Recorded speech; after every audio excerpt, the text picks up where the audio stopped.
and TMT law. He has been the author of a number of books, and his latest books I have right in front of me, which is, obviously you can't see it because the camera is turning it around. It's Artificial Intelligence and the Law, which is a very recent publication in this area.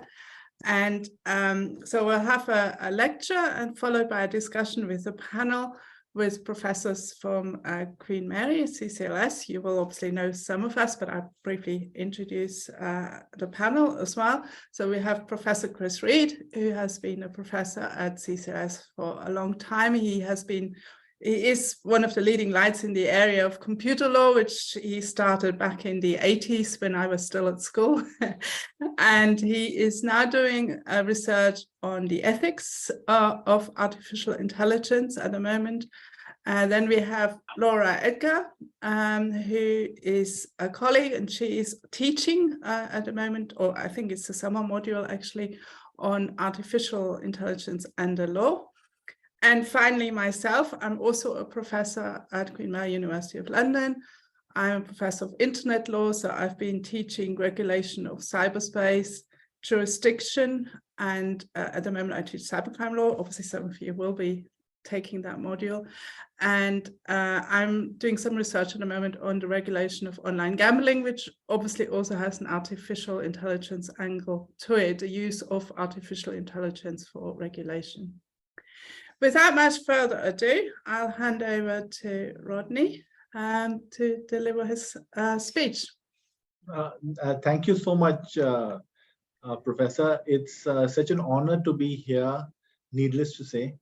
And I have a few things to share, of course, before we go into this panel discussion, where, of course, we'll hear from everyone on this issue.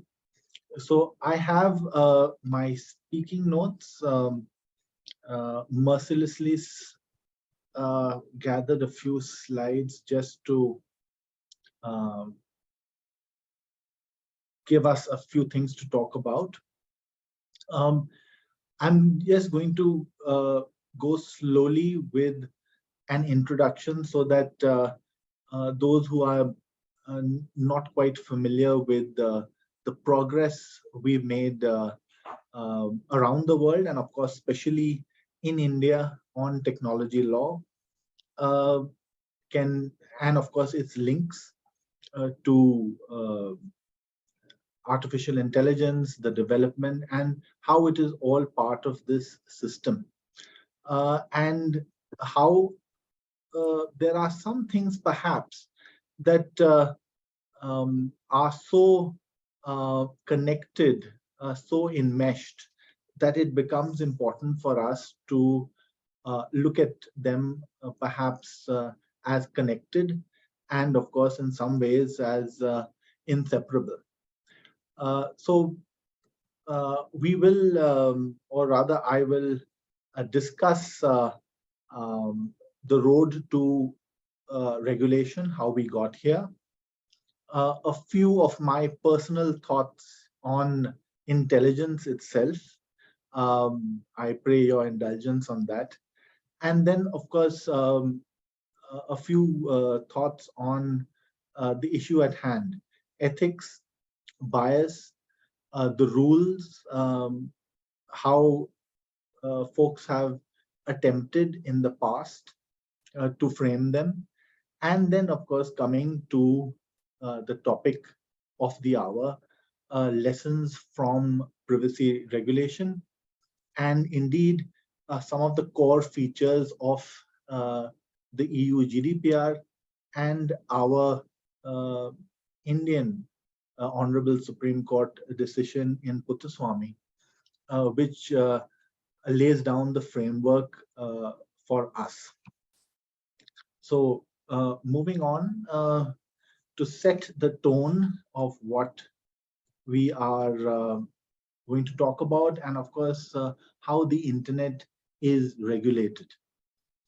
One of the huge aspects of internet regulation is, of course, architecture, and the role that this powerful but dumb network plays because of the fact that it interprets censorship of any sort as damage and tends to root around it. In the beginning, you had many of us who wondered how the internet would be regulated. And of course, we have in our midst some pioneers like Professor Reed, who have written extensively, and of course, yourself too, Professor Julia. We are now pretty clear that along with code and technology, the law will clearly apply to this medium of communication. Yochai Benkler gives us his layers in terms of thinking of regulation, and the law does apply to the physical, the digital, and of course, content. On the internet, we've seen whether in intellectual property, in other areas, encryption, digital signatures, it is the code and law that come together. What is the purpose? The purpose quite often is national. And therefore, in one of my books, there's a chapter titled Regulating Indian Cyberspace. And one of my arguments is, of course, that the purpose of enacting the Indian Information Technology Law was to, like every other country, extend our laws into the cyberspace, but also to ensure that any activity involving a computer system or network in India will be covered by Indian law. The purpose of the Information Technology Act is to function as a connector, connect our vast body of existing laws, and to be that spark that connects the internet to traditional law. Does the law apply to a non-human agent? I think we learned that in our first year of law school with Thornton versus Shoe Lane Parking, where this brilliant decision by Lord Denning answers the question of, is it possible to have a non-human agent? Is it possible for a human being, a Mr. Thornton, to enter into a agreement with or perform a contract or have a contract performed by a parking meter? And then, of course, in the Indian context, the Evidence Act, which has stood firm over the years, just as our penal code, gets a little touch for the modern era with the insertion of Section 65B, this presumption that an electronic document is, an electronic record is a document and is admissible under Indian law. So with this, we've got the stage set for regulation and the fact that the internet and technology will be regulated.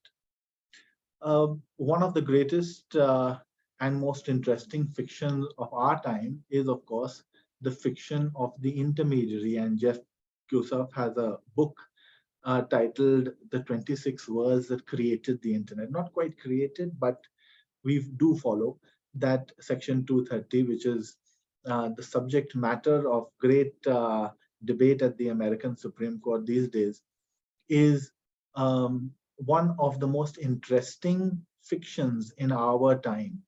After, of course, a successive series of fictions, of course, The Company being the greatest enduring fiction, a legal fiction of our time. So we have the stage set. The next question for us to look at is, of course, the whole topic of fear.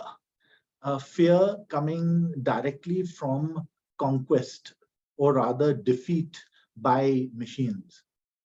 So when I was in college, the reigning chess champion, Garry Kasparov, was defeated by Deep Blue. And as a chess player myself, we could not help but feel um, an air of sadness. Were machines becoming unbeatable?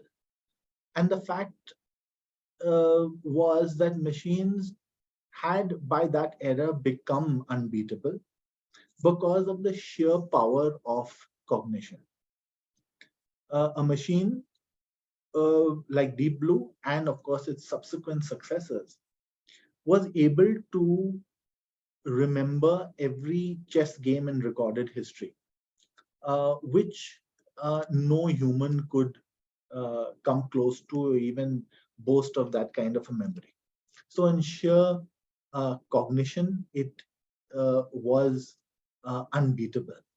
So much so that now our present reigning chess champion, Magnus Carlsen, is perhaps the first chess champion to be trained by AI and trained by a machine. So where are we going?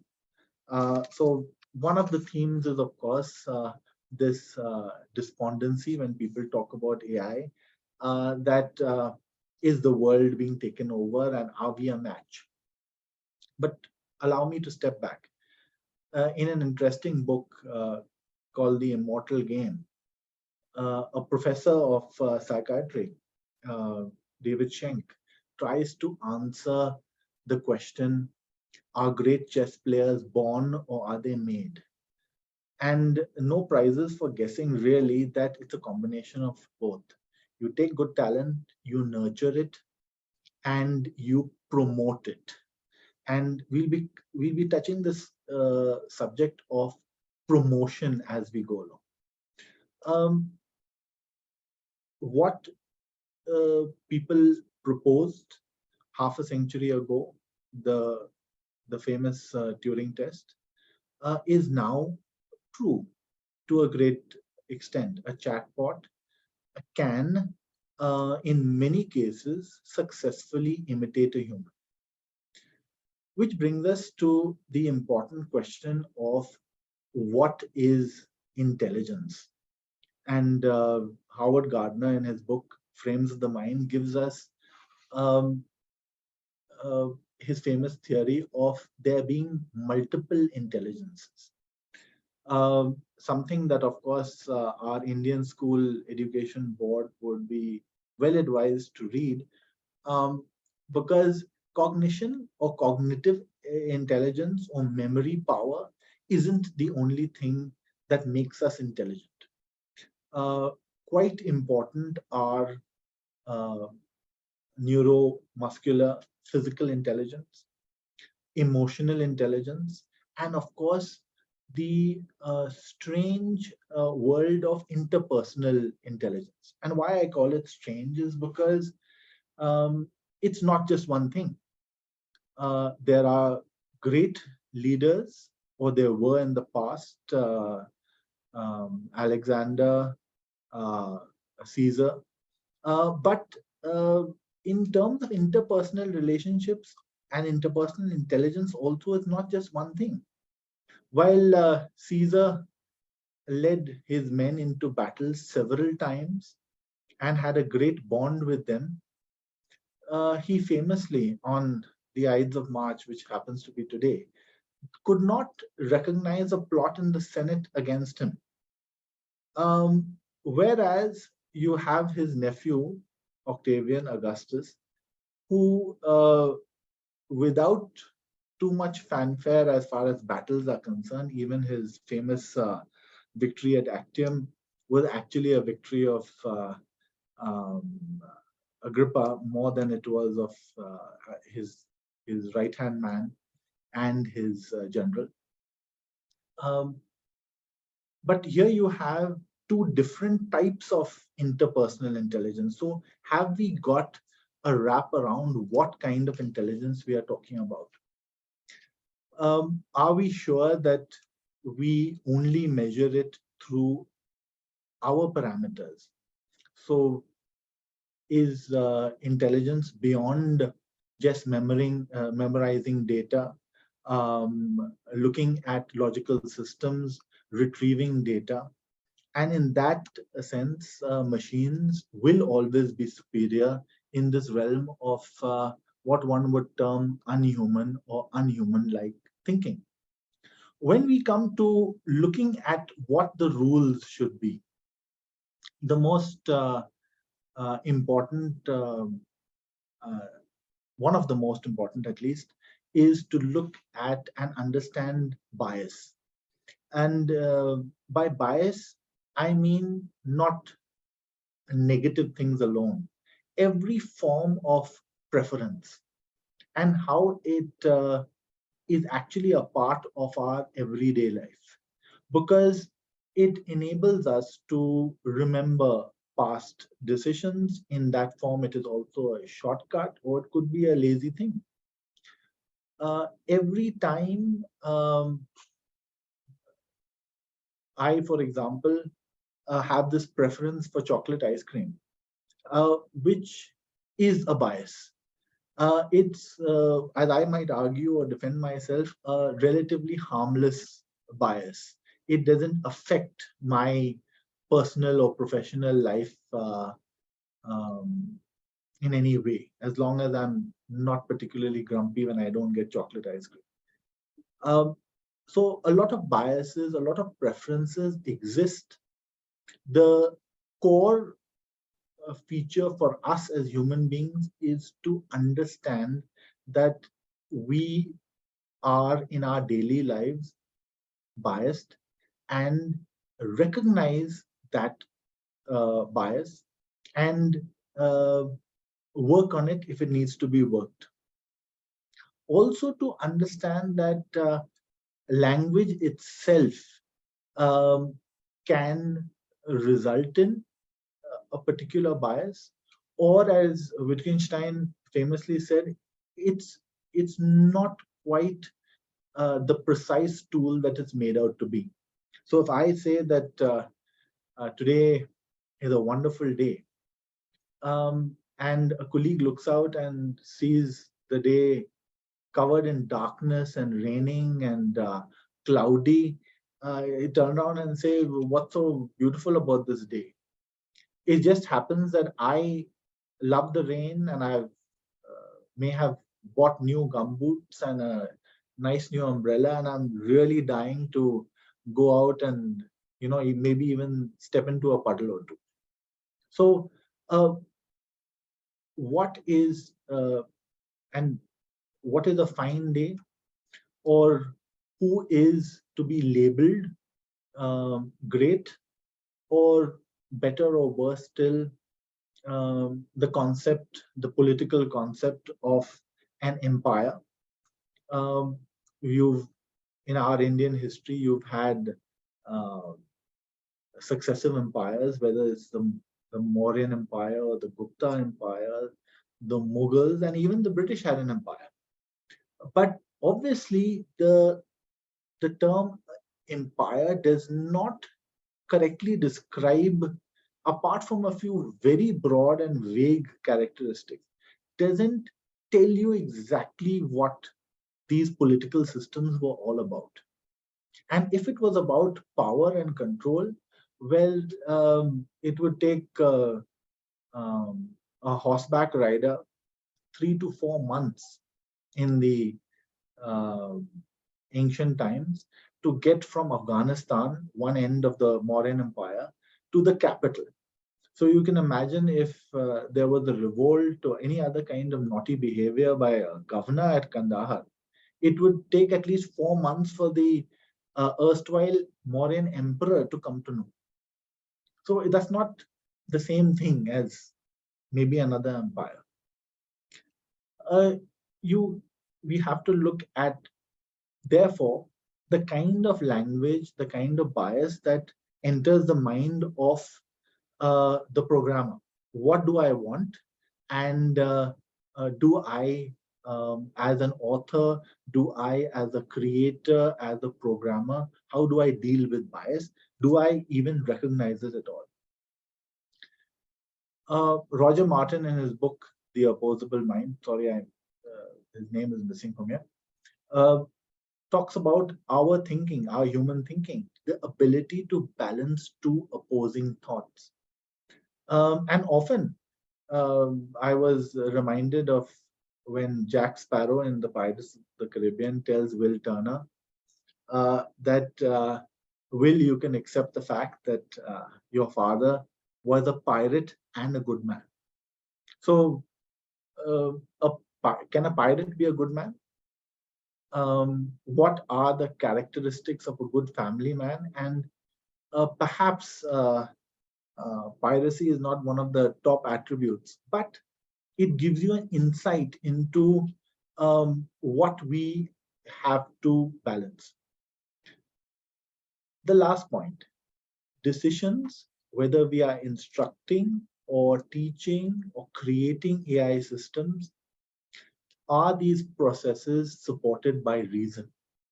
And is there a way for us as lawmakers to look at, to question this attribute, this essential attribute that should be there? Is it important to have reasoning being made public, being disclosed, or at least to go through that process of reasoning? The other issue, of course, which is linked to the core theme, is the issue of ethics. And therefore, we come to some important issues. Ethics plays a role in recognizing and framing a problem. Do we have a problem in the first place? How do we frame the parameters? What is good for now may not have been viewed as good in the past. Is it important to be neutral? Where do we stand? But above all, what are the greater goals? Are we going to look at human benefit? Is that one of the driving principles? Are we going to look at the risks to humanity? Are we going to also make transparent declarations? The one I hinted about in the previous slide, the reasons, the reasoning behind a particular act, equality, accountability, and therefore the data subject must at all times, and this is part of every data law around the world, be educated about the risks, be educated about possible use and misuse. And one of the interesting and controversial topics, of course, is the whole data as property argument. While it is important for us to understand and appreciate the data as property argument, the very idea of someone waiving or selling rights to data becomes problematic. And that's perhaps the greatest argument against this blind equation of data as property. Why are we talking about creativity and innovation suddenly in the middle of discussing artificial intelligence and ethics? Because I feel to an extent it's important for us to understand what drives the creator. And because this could become one of the greatest, or at least the keenest sources of bias. And if you look at the creative process, this is not exactly the order, but could well be. The first aspect is the inspiration, understanding where the inspiration came from. The focus of the inventor or the creator on the creative act and in the creative process. The sponsor, extremely important, because the sponsor is the person who provides the cash, pays the bill, maybe even who at some point genuinely wanted the project or still wants the project to be successful. So if you look at the sponsor through literature and holy books, you find the grand sire of the Pandavas and the Kauravas in the Indian epic Mahabharata being the one that gets the guru for the young princes, and which plays a very pivotal role in the story. In the Bible, you have Saul, at least in the early stages of David's career, being his sponsor, being the person who promotes him. Also, of course, his father-in-law as well. The other aspect is the faith in the project, in the outcome, and then of course the fear and the doubt of the creator or the inventor. Will my invention be a success? Will it work? Am I going to make sense? I'm preparing an academic paper. Will it how will it be received? Does it at all, is my argument at all logical? Will it be acceptable? And all of this plays an important role as well. Some of the early rules, and this comes from fiction, and most of us are familiar with Asimov, thanks to, of course, many stories, and of course, in the recent times, this brilliant movie with Will Smith in it, giving us some principles which at some level are the starting point of what a robo may or may not do. Definitely, one important thing for us, the concern over harm, the concern over injury, the concern that all of us consciously or unconsciously share, that there should not be harm due to this device or being. That one of the ways to ensure that this harm does not come is to ensure that the robo obeys at all times. And then, of course, other laws fall into place. Extremely interesting. The core idea, of course, the core fear for us as well.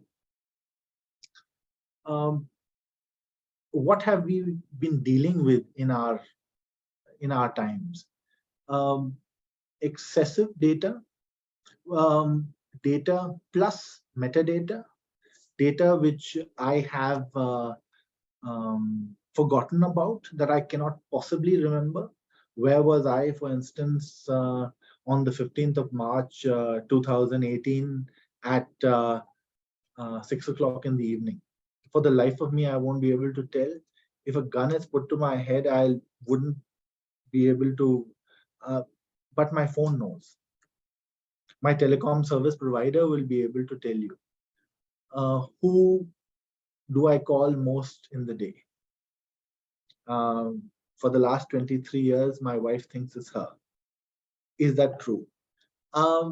Which app do I look at more than the other? So we are talking about data that's not only, of course, obviously linked to a person, but data that sometimes a normal human cannot possibly remember, which gives rise to this concern about surveillance.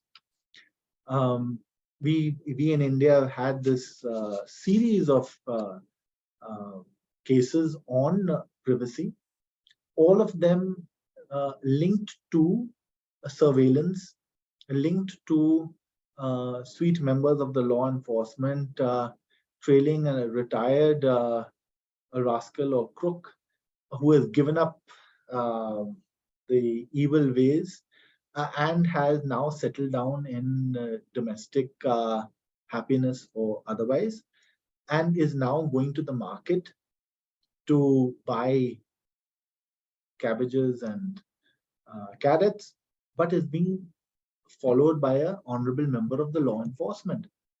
So you have cases of retired dacoits, Govind Singh, Khadak Singh, against the respective states of Uttar Pradesh, Madhya Pradesh, as you have it. And each time the Supreme Court intervening and saying, look, that's not on. In the modern times, we don't have to do all of those kind of things.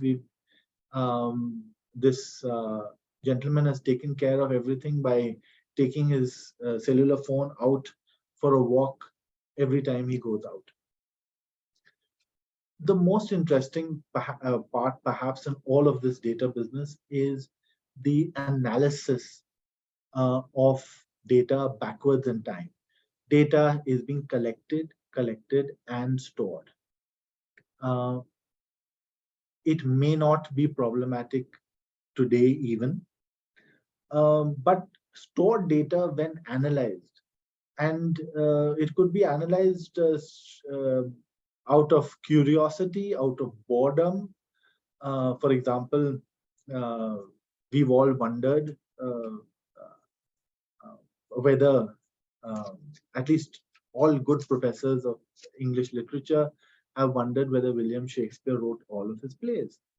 And a big data analysis showed what people could have surmised, that, well, William Shakespeare did write all of his plays, but there were some plays which were perhaps given to him or handed to him as drafts, which he, of course, greatly expanded on, changed.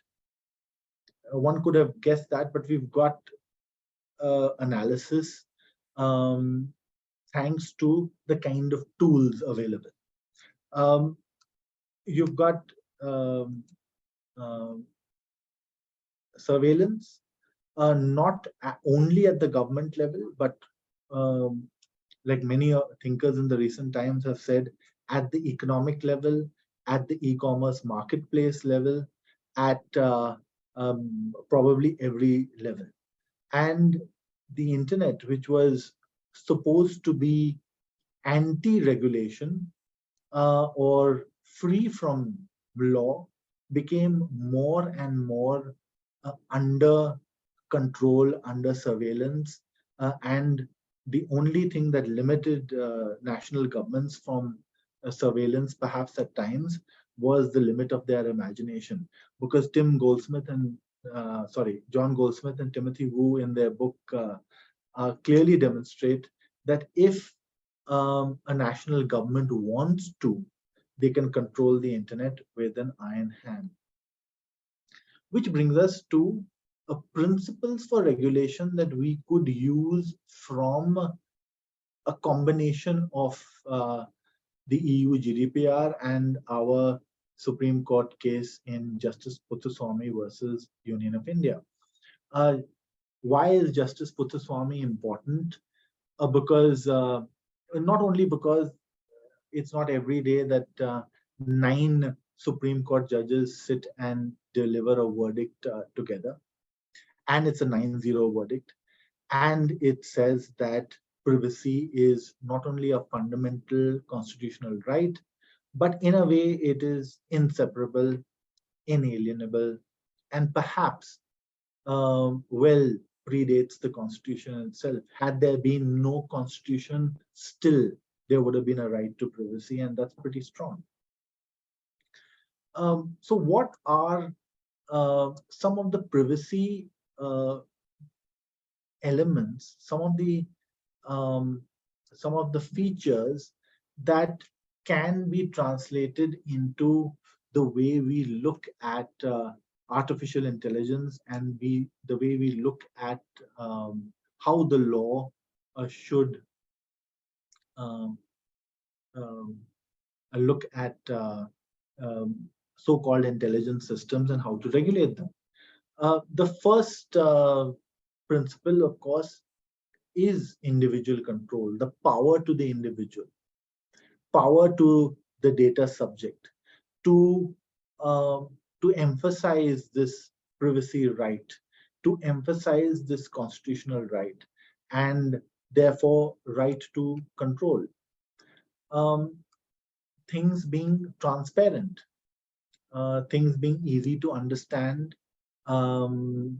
easily accessible, easily understood by everyone. A context, extremely important in the GDPR, and binding as well. Organizations must collect, use, and disclose data in a manner consistent.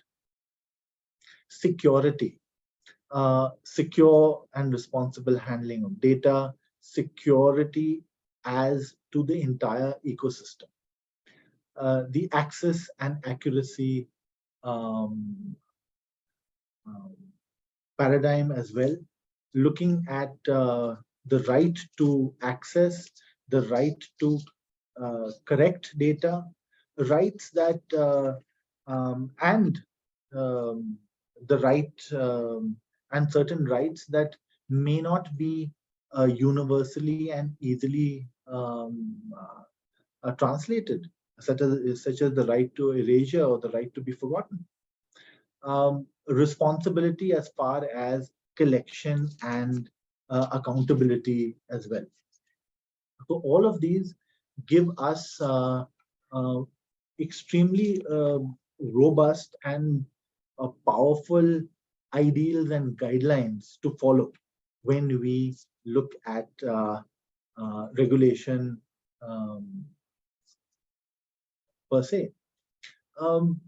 One thing which is also striking is the use, of course, of privacy and privacy doctrines by large platforms, and in that sense, and that's why I hinted at it when we were talking with that slide on intermediary liability, because as guardians or as collectors of privacy, of data, sorry,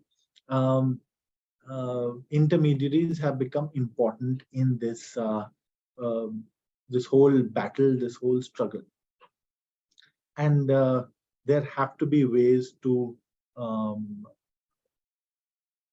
course, regulate as well as co-opt them in this entire ecosystem, because we have, of course, it's impossible to ignore the fact that intermediaries, companies across the board have highlighted privacy, have said that they keep customer privacy at the heart of their operations, or so they claim.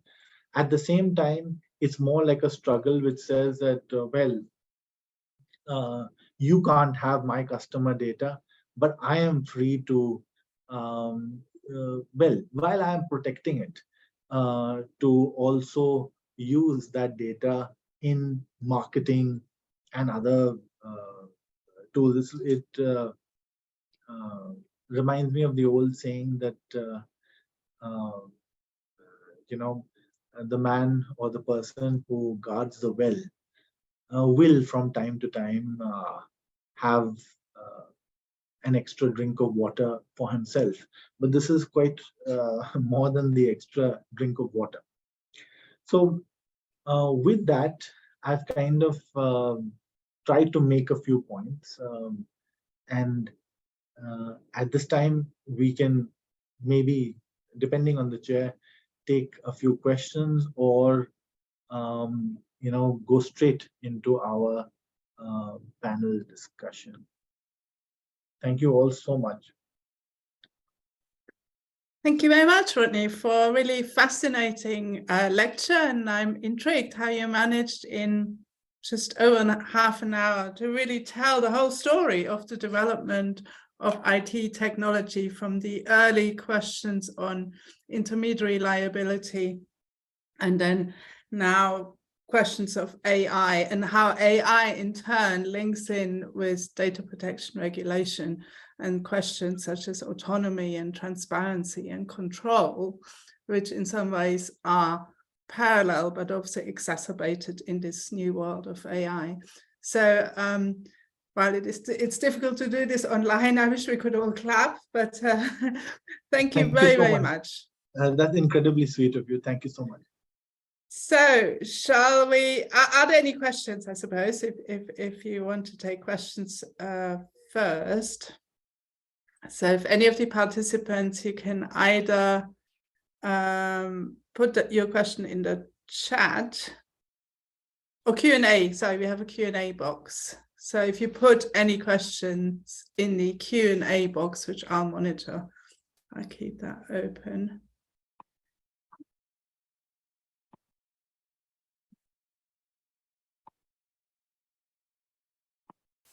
Julia, shall I ask a question while we're waiting? I just had a question for Rodney. Do you think we need guidelines or regulation in the same way as GDPR in relation to ethics? I mean, from the EU point of view, I suppose we're looking at having, regulation of high risk AI developments. But as I was reading an interesting paper just on the guidelines developed from one of the expert panels from the EU, looking at the different checkpoints that are needed for those developing technology. Do you think there needs to be a sort of stronger framework generally, similar to the GDPR, which would incorporate ethical guidelines for businesses developing technology? It's a very open-ended question. Thank you. I think definitely first, I tried to, in a way, hint at this because the first thing, of course, is that guidelines always help because, if they are there and it gives people important things to think about. Long before the GDPR in its present form, right from the Data Protection Directive, I think even if it wasn't being followed the world over, I think a lot of countries, a lot of jurisdictions would look to, and a lot of ethical corporations as well, would look to the Data Protection Directive for guidance.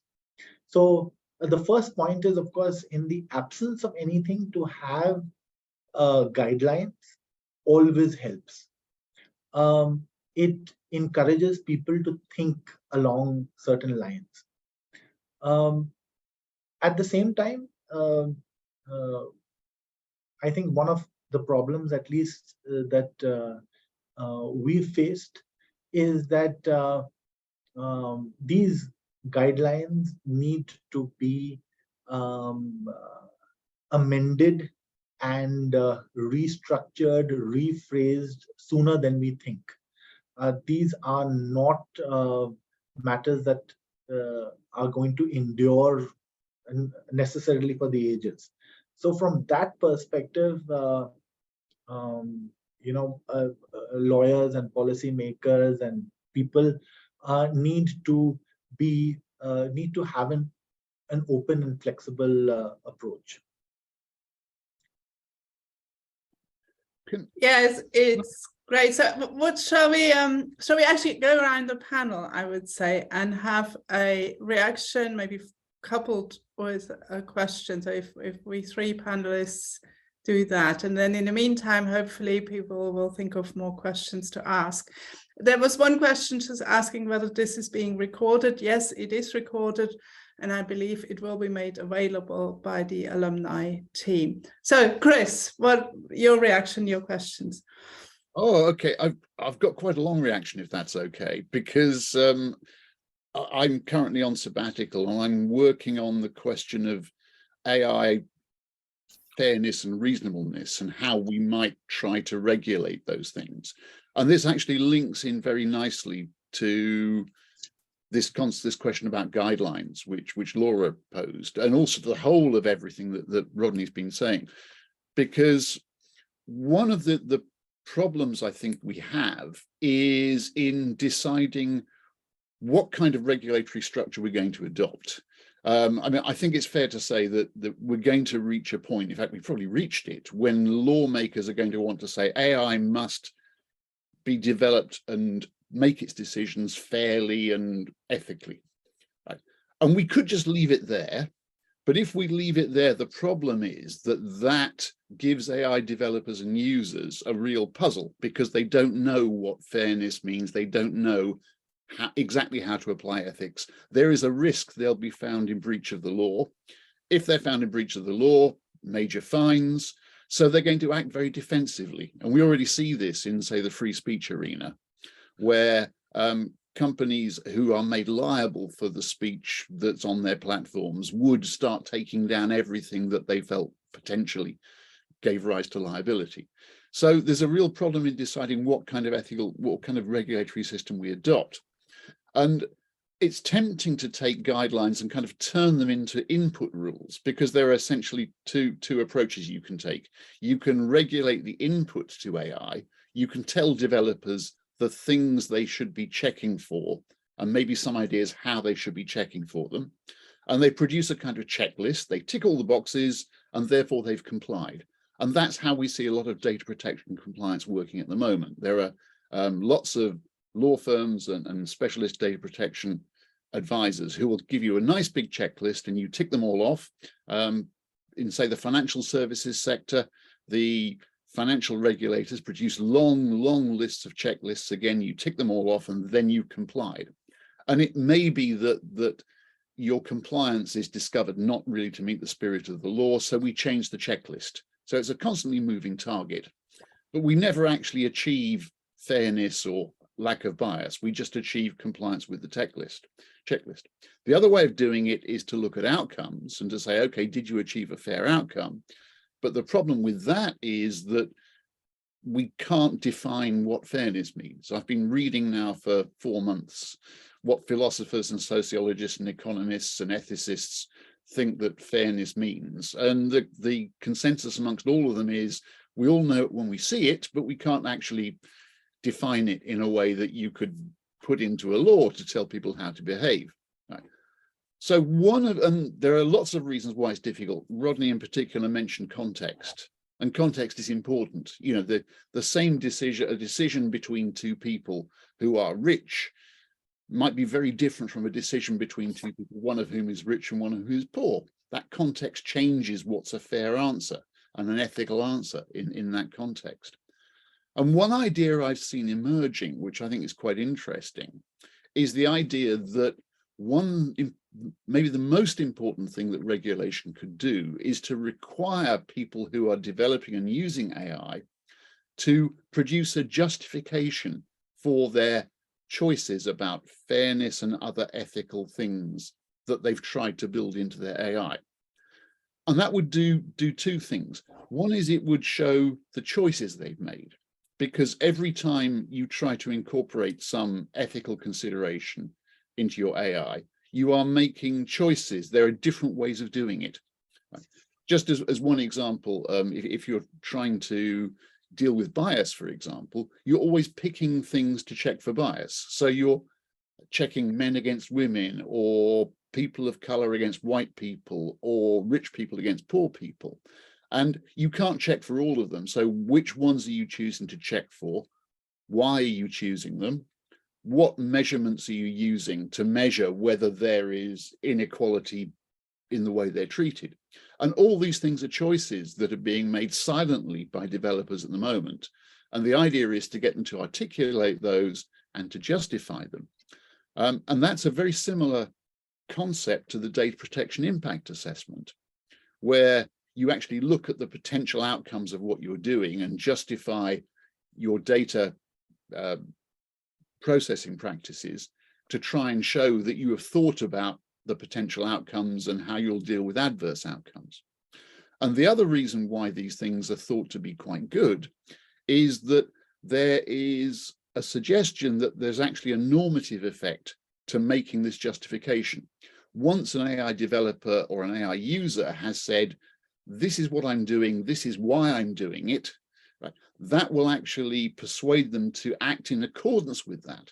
So even if their current AI doesn't really do those things, it's going to persuade them to try and do them better in the future. It's quite complicated, and I still haven't formulated all the ideas, but this is the most interesting thing I'm finding at the moment, I think. This idea that producing a justification has a number of benefits. One of the others, of course, is it enables a regulator to look at the justification and to say, does it look as if this person is trying to comply with the law? Great. What he thinks about that, because that's an extension of what he's doing and links to so many things in it. Thank Can you I just very comment quickly much, on Chris, that? for sharing. I'd say we go around the panel. So Laura, if you want to come in next, and I'll say my reaction. Yes, I mean, I just wanted to say a few words on that, Chris. I think that was really interesting. And Rodney, your presentation I thought was very interesting.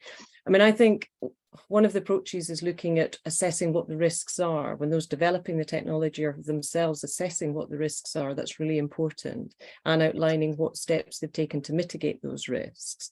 Now, obviously, as you say, they're not going to be able to assess all the risks, but having some documentation to determine what risks have been highlighted and steps they've taken to mitigate those risks at least gives a starting point. And I think the question with that as well is what transparency there should be over that information. You know, users using a system, should they be able to know what the perceived risks of the system and how those risks are mitigated when they're choosing to use those systems? So I think that's one angle of it. I mean, I suppose the other part, I think absolutely having AI risk assessment in terms of impact assessments in the same way as data protection is hugely important, because it's asking those developing systems and those funding the development of systems to ask these questions in the early stages rather than in the later stages, which is hugely important. I suppose my concerns from the EU point of view of looking at regulating high-risk technologies is that is quite limited in the sense. And I think the proposals that have been put forward as to how to document, you know, collection of data, all the technical documentation, assessing all the risks in terms of high risk, I think is actually quite good, and the involvement of humans. The problem from the EU perspective is what happens to other AI technology which is not deemed to be high risk. There are very, very limited transparency requirements, but I also think these questions of looking at the risks and mitigating those risks is important across the board, whatever technology is being developed. Thanks, Julia. Thank you, both Chris and Laura. I agree with you, and an interesting follow-up really from some of the thoughts. My thoughts were, I thought it was very interesting, Rodney, that you talked about that defining the problem in itself with new technologies is actually very difficult. With the intermediary liability, for many years we have thought that the problem is about content, essentially. But I think now it becomes clearer and clearer that some of the problems arising on these platforms with the content is not so much about the content as such, but actually with the algorithms and the recommender systems which drive this content potentially to vulnerable people or amplify content which has inherent risks in a much greater way than we would have experienced, say, in a pure hosting environment. And I guess that is at the core of the question of the current Supreme Court cases, which are being, I think, going through the oral hearings at the moment in Gonzalez and Taney, where the question is, does the CDA actually apply to these recommender systems? Because it's not just about content, it's actually about the algorithms. One of the things I have in mind, which I always find a bit difficult with AI regulation, I have this niggling doubt in my head, and it maybe you may agree or disagree. Is it really sensible to think of AI as one technology? Surely it depends on how the AI is used. So say AI for regulating gambling, or AI for targeting loans, or in the financial services industry, or AI for assessing the insurance risks of consumers, or AI in policing in order to allocate police resources such as Breadpool. All these different AI systems have very different purposes, they have very different risks. and they have very different political implications. Should we really regulate them as one technology? I think that is perhaps the first question we should ask ourselves. Is this a question of financial services regulation, of insurance regulation, of content regulation, or is it a question of governance of AI? And I think I haven't really seen yet a satisfactory answer to this question. The other problem, I think, is that the whole, and this is maybe a bit trite, but the whole area of data protection and privacy is not really what necessarily the biggest risks of AI, because you mentioned, and I completely agree, and that's certainly what I think as well, the biggest risk stemming from AI is not so much privacy invasion or even bias, although that's another risk, but certainly it is the lack of autonomy. So I think it goes much further and much deeper than just data processing, because so many decisions now will be made not by human beings, but obviously by artificial intelligence. And I think this will very deeply affect our autonomy as individuals. You know, I mean, even very simple things like using a navigation system instead of using a map. Suddenly the navigation system will make all decisions for you. That's very convenient, it's very efficient, it's much more sensible in many ways, but we lose a big chunk of autonomy. And at what point is that actually harmful? And it might well be that it's the mass of the loss of autonomy, which is the problem. So not me using a navigation system, but everyone using a navigation system. And suddenly no one can read maps anymore and we lose human skills. So it has a much, I'm not saying this is necessarily something we should regulate, but we should recognize, I think, that AI has a much deeper implication than, say, just privacy or bias. Now, in terms of bias, I wonder whether in terms of equality, there is clearly a risk, but I wonder whether bias as such is the problem, because as many commentators point out, we have bias also in human decision-making. It seems to be unavoidable. And of course, these biases are then inherited by the technology. But I think the core of the problem is not bias. The core of the problem is that machine learning is based on correlation rather than causation. So it finds these correlations in obviously huge data sets. And so say something like, I mean, really silly example, but just to illustrate, say people who happen to wear red shoes tend to pay more for their bread or for everyday items of food. So if we have differential pricing, of course, the algorithm will figure out, okay, let's raise the price for people who wear red shoes. So we're immediately discriminating against people with red shoes. Now, this is not a category which traditionally we have recognized as a problem, right? I mean, we have rules against discrimination against women, maybe against disabled people, against, you know, people of different ethnicity, etc. But so far, we haven't got any legal rules to discriminate against people with red shoes. So that's why I think our traditional equality laws and our thinking about equality and bias doesn't really fit this new model of correlation, which might be, and the same things with insurance risk. Okay, 80% of this particular category of people might have a higher risk. But what about the other 20%? So it's economically efficient to say, well, we just base our decision on the 80%, because mathematically and economically speaking, that's the right decision.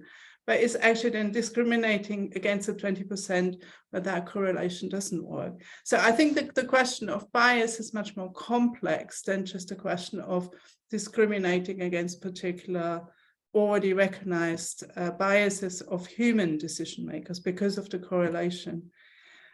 So these were my comments. I mean, obviously it's a huge field. So Rodney, sorry, we have given you loads and loads and loads of comments now, so it's a bit unfair. You obviously can't solve all these issues, but it'd be very interesting to get your reactions or some of your thoughts on the points raised, and then I'll move to the questions after that. No, I think this the whole checklist part, the risk assessment thing, and I totally agree. In fact, as a corporate lawyer, I wish I had it on my slides before Professor Reed brought it up. But yes, there has to be some standpoint to measure. And it's not that it will solve every problem, but I think there is a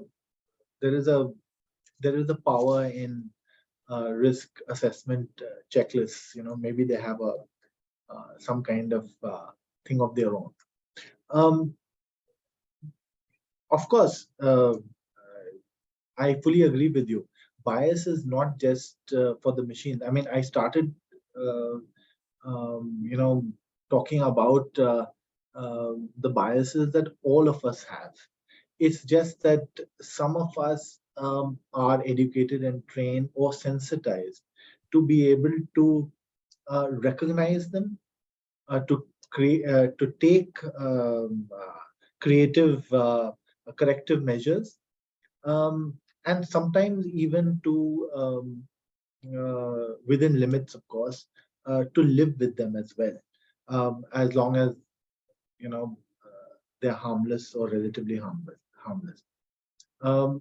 As far as, of course, machines and the amplification of certain content, pushing ideas and thereby robbing individuals of freedom and their autonomy to think, that has always been a serious topic, which is why our grandmothers would tell us not to judge a book by its cover, or in the old days to stay away from certain types of cinema or do anything. Now it is far more pervasive.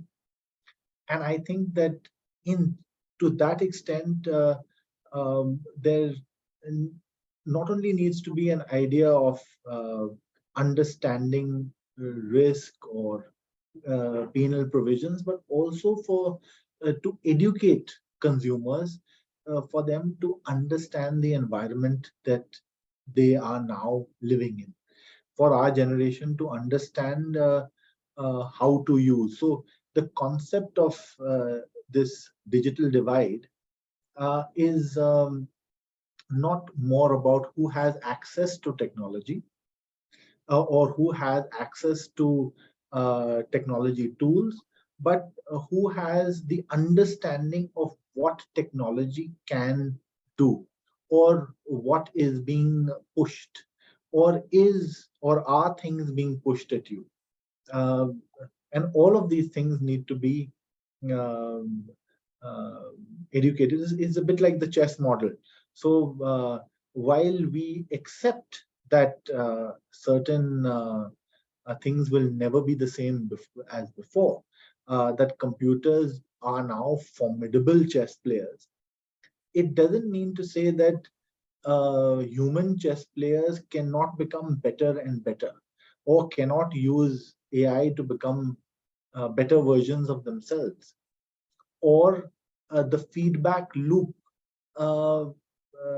can be different from what it was earlier.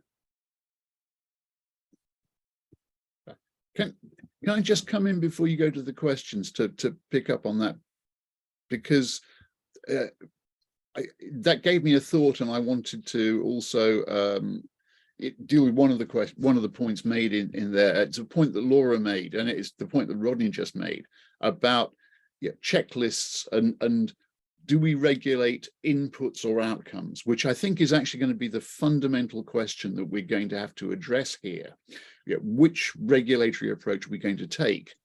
And one of the problems with regulating inputs is that it ignores the fact that regulating inputs is a kind of pragmatic measure. It says, look, if we do these things, the things in this checklist or whatever it might be, then we reduce the risk of whatever it is we're trying to regulate to reduce the risk of. But we only reduce it, we don't remove it by dealing with the checklists. So if you look at, say, the EU AI Act's system of regulating high-risk technology, AIs, the way they propose to do it is through effectively conformity assessments. You'll go to an independent body which will look at your AI and say, yes, you have passed our tests, and you are now safe to go out in the world. Now, this model, I discovered by accident, is borrowed into it completely from medical devices regulation. And if you look at medical devices regulation, they say, okay, you want to have a new piece of medical technology, right? We'll assess it, we'll check it does all the things we expect it to do. That reduces the risk of it killing patients. But on top of that, the medical profession has a huge monitoring system to see whether it's in fact doing that, and whether it's in fact still producing the risks that we're trying to guard against through the conformity assessment. And if not, there are mechanisms for taking it out for use. The EU's AI Act misses that follow-up point. So once you've got a conformity assessment, you've ticked all the boxes, your AI is now stamped as safe, and out it goes in the world. And the same happens, and there's a point made by Desislava. She asked, she was saying, on risk management, the US NIST has produced an AI risk management framework with standards for managing risk. And standards produce exactly the same problem, that standards, compliance with standards doesn't mean you've achieved the thing you want to achieve, it just reduces the risk. So I think it's important for us to think we have to include continuing assessment of outcomes and some method of control over them. Otherwise, we're just going to have comparatively meaningless tick box compliance as we go through. I think that's all the more important considering that the technology evolves. So I guess with traditional standards and product liability kind of regulation, where you have a framework which basically says these are the things we're trying to achieve, and here the detailed technical standards which will achieve those goals. The problem with other products is that AI will change so quickly as well. So not only do you have that contradiction or conflict potentially between the standards not achieving the aims, you also have the problem that the technology is constantly changing and will not meet the standards. So it means you have to constantly reinvent the standards. But I think that is what it is. So you need that review process, otherwise it's not going to work. Yeah, that's a really interesting point, actually, the comparison with product liability, which is something I was thinking about in relation to platform regulation as well. Maybe you should adopt more of a product liability kind of approach to it. But let's get to some of the questions. So the first, I'm not sure we will be able to get to all of them. So apologies for anyone whose question we cannot answer. But the first two questions by Nurhan and Desislava are essentially about the design of AI regulation, AI governance. So Nurhan asks whether we should adopt a cyber resilience proposal to tackle the AI issues. And Desislava says, thank you, Rodney, for the lovely talk. My question concerns the optimal regulatory design around AI. Given how transient and progressive the technology is, would it make more sense to base the regulation on ethical principle rather than human rights as under the GDPR, so that we can future-proof any regulation, make it context resilient? So an ethics approach as opposed to a rights approach. Rodney, I don't know whether you want to say something to those two questions. Right, and that reminds me, Professor, of what you said. I'll start with that. I mean, that was an excellent idea. The fact that not all AI is the same, and some industries may thrive and do well with a certain kind of AI, and others, with a more a different type of AI. I was about to say different thinking AI, but the fact that there are different intelligences, just the way different intelligences and human beings as well. So one is keeping that in mind, keeping in mind, of course, the kind of regulatory structure or the outcomes that we need to look at, whether it's an ethics-based approach or a human rights approach, possibly a combination of whatever is required for that particular type of AI.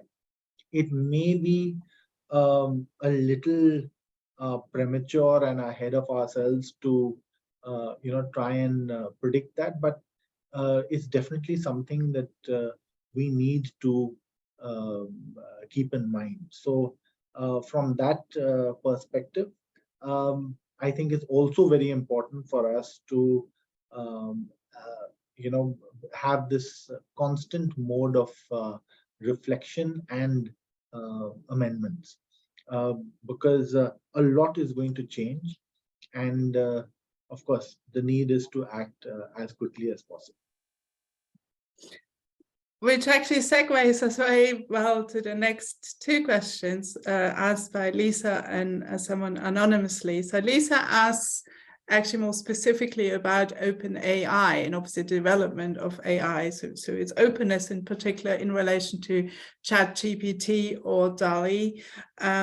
So she basically says, how can an average individual ensure that their data was not collected, and what type of data is likely to be collected by these OpenAI development tools? So for example, she says, if you use ChatGPT, all the drafts are being stored, and can this data be used for malicious purposes? And the next question is sort of similar, I guess, from the viewpoint of the users, and especially I say citizens and consumer users of AI. What, in terms of, I guess, media literacy and consumers educating themselves, how can we ensure that the user knows what they're entering into, and that how can they educate themselves to know about AI and to ward against the dangers from a user perspective, which I think is actually a really interesting question. Yeah. I think these questions just happen to follow each other, but I think they're excellent for the flow of this conversation as well, because how would a user come to know? I mean, instantly reminded of Max Schrems and the impact of those questions on what data is collected, what is stored. Show me, what has been collected. To put it as crudely and bluntly as possible. So we do have a framework within which to ask questions, and also a corresponding fear of and a knowledge of use versus misuse, and what are the parameters that we are looking at. I think we will see progress on this as we move forward, as more and more people ask questions, and of course ask for accountability. So I think that when you have a situation where people are cognizant, people are aware of collection of data, and are also aware of the frameworks, and are we've got the principles, and that's why this the whole session and the topic is very interesting, because here you have things which we have ready. We have tools which we could start applying. Yeah. So I guess in some ways that's where the question of the GDPR and AI actually overlaps. So we have obviously, as you pointed out in your lecture, we have obviously subject access rights, where the individuals can actually ask what data is being held about them. But I guess the trouble with that is users rarely ask, and if they all asked, then the system would be completely overwhelmed and unworkable. So while the subject access right is in many ways perhaps a good theoretical right, and I'm sure in many cases it has helped users, it's not a pervasive solution to questions of misuse of our data, I think. And in that sense, I guess it has limited application. It would also be interesting whether we'll see in the future, we have privacy enhancing technologies. Will we see autonomy enhancing technologies? Will we see technologies which are then used against AI? So can we actually undermine ChatGPT by sort of creating a bot which will kind of defeat its purpose in better understanding human language by actually in a way, misinforming the AI about human language and thereby countervailing its power. I'm not, but it'd be interesting. I'm sure people are working on this and thinking about it. I wouldn't be surprised, right?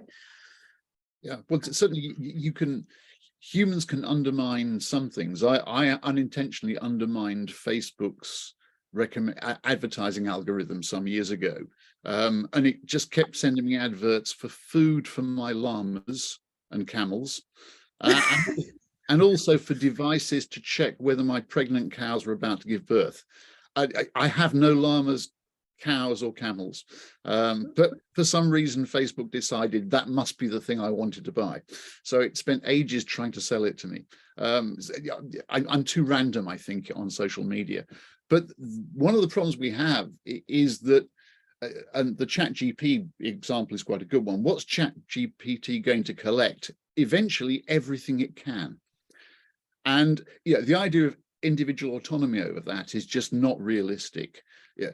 Even if I were to put in a subject access request to OpenAI and say, look, how many of my writings are in there? That would probably be just unmanageable for me to discover, because mixed up with that would be formal academic writings, little random social media postings, all the stuff that I put out online, and I'm much less active than most people. I get an unmanageable quantity of information. And I think that this tells us that although the conception of individual autonomy and individual control, it feels psychologically nice, actually, as individuals, we don't have enough power. It's a huge power imbalance question. And if you want to control that power imbalance, you need to have someone equally powerful, which in this case is some kind of regulator. So there will be a huge role for regulators just because of the power imbalance with individuals. Even if we had a system, as is probable in, say, Texas, where I can simply sue OpenAI for $100 million for using my data. The cost and difficulty of doing that is so great that most individuals can't do it. I mean, Max Schrems was basically obsessed on a mission and managed to do it. But how many other individuals would have the time and the resources and just the intellectual staying power to challenge the safe harbor?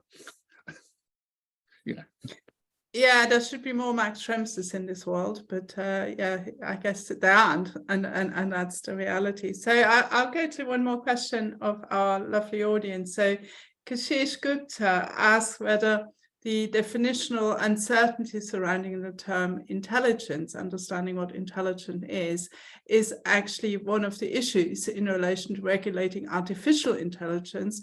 And she asked whether if we had a clear idea of the term intelligence, whether that would help to create better laws and regulation dealing with the AI issues. Well, a very interesting question, because that's something that that I think about a lot. There are no clear answers.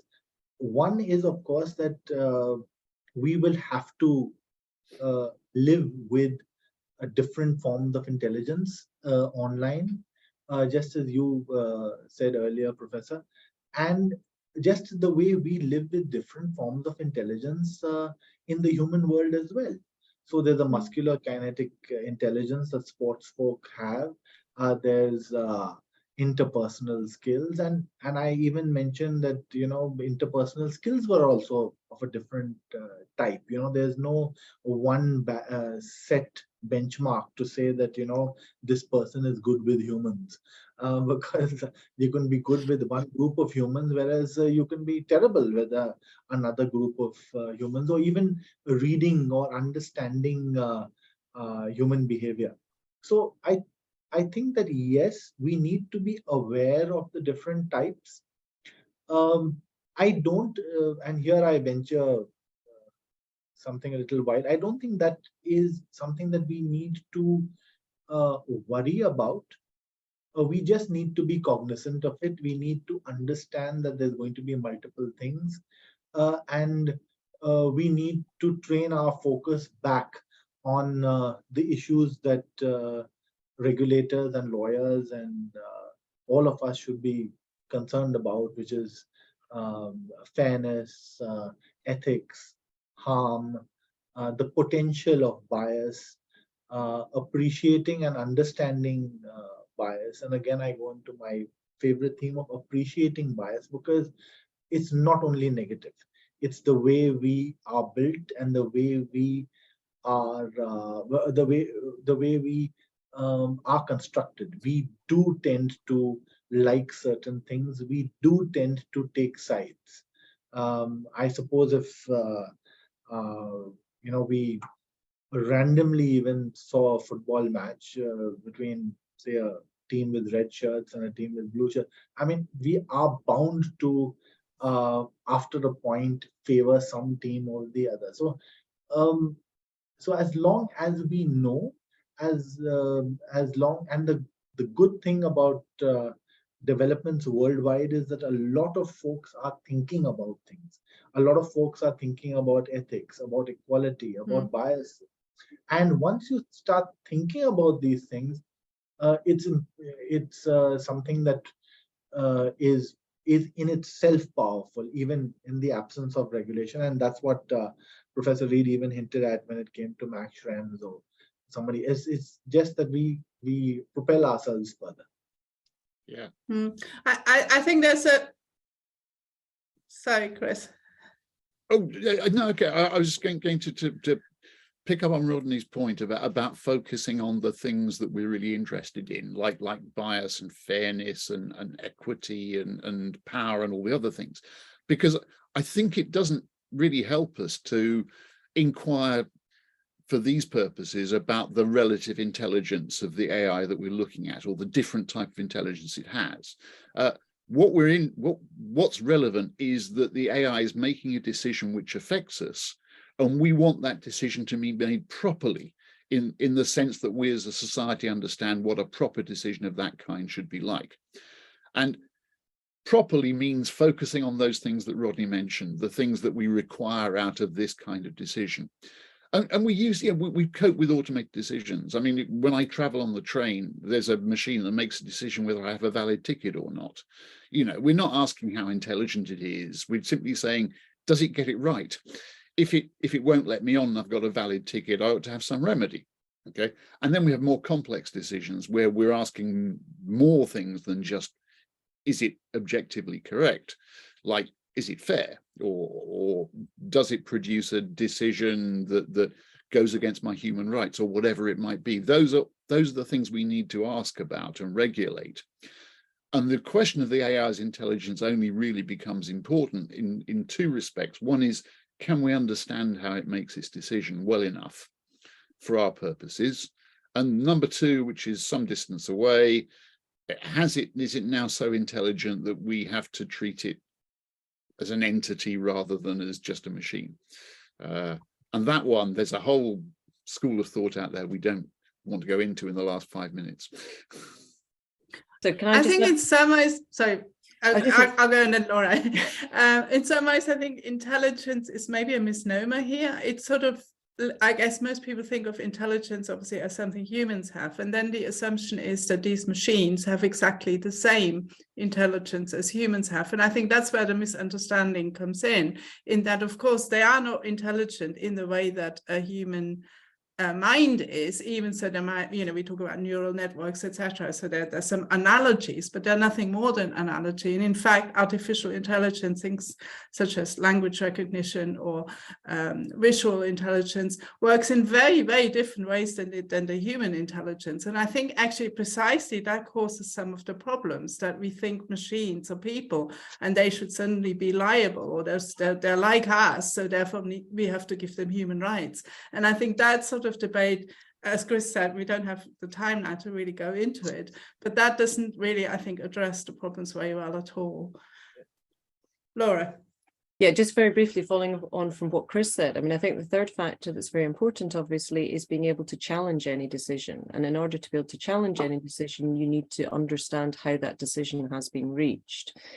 And if there's an over-reliance on intelligent artificial intelligence, there's less chance of insight or research being carried out in order to check whether the decision is right, whether it's used by immigration services, whether it's used by financial institutions in issuing credit. And that's the aspect that's really important, having some means to determine whether the decision-making is sufficiently accurate or the reasoning behind it. And so the reasoning can be challenged. Perhaps some of the parameters that have been set aren't adequate. Perhaps some of the factors that have been taken into account, too much of a weighting has been placed on those. So it's the ability to understand it, the decision-making process in sufficient granularity to be able to challenge that decision-making process and why a particular outcome was reached. Yeah, and there's a whole school of thought out there that has been saying, well, that's just a transparency question. We just disclose the algorithm and then everybody knows. The algorithm is, number one, is hugely complex.